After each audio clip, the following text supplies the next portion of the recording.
Alright, well, I'm recording this on my phone. This is very unprofessional. I don't really care, honestly. I'm just making this just to state my honest opinions, but this is the differences between this is the OG one that came out in 2016, the Beluga 1.0, and this is the new one that came out recently, the reflective one. And honestly, there's really not many differences with this sneaker between the two of them. There's only a handful of differences. And I'm not going to be doing it on foot because there's several videos. And, you know, if you were to watch one from 2016, it would be literally the same thing. So, like, there's several videos of that. I'm just going to be, like, saying, I mean, everything is pretty much the same with this sneaker.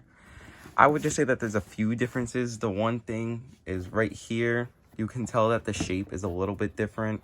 The shape of the V2, this one's definitely the newer one. This one is a little bit more puffed up than this one. I mean, I'm not sure if it's because I haven't worn it yet, but this one I have worn, so I'm not really too sure. But I mean, definitely from the looks of it already, the shape is definitely a bit more modernized, you can tell. And the back right here, as you can see, it doesn't have the reflective. It's the old look, and this one does have the new look with the reflective stripes. And as you can see again with the shape, this one's a bit more wider. My cat. But right here, as you can see, it's a bit more squished because the shape is a lot more different. I'm not sure if that will actually affect the way it feels, but I'm pretty sure it won't. If anything, it'll be very subtle. But the boost is exactly the same. It's just the boost midsole, as we all know. Everything's exactly the same. But yeah, the biggest difference, as you can tell, is that this one is reflective. Obviously, that's, you know, the biggest key difference. I mean, it's a very nice and subtle reflective, but honestly, it definitely makes a difference between this one. You can see there's nothing. Then there's this one right here. You gotta let it catch on a little. Yeah, I mean, you can kind of see it. But I mean, it's not bad. I would definitely, and also, yes, another thing is the retail. This one is 240 retail, and this one was 220, I believe, when it originally came out. The box is exactly the same. If anything, I'm pretty sure this one will just say RF for reflective.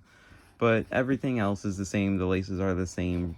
The look, the stripe it ends in the same spot.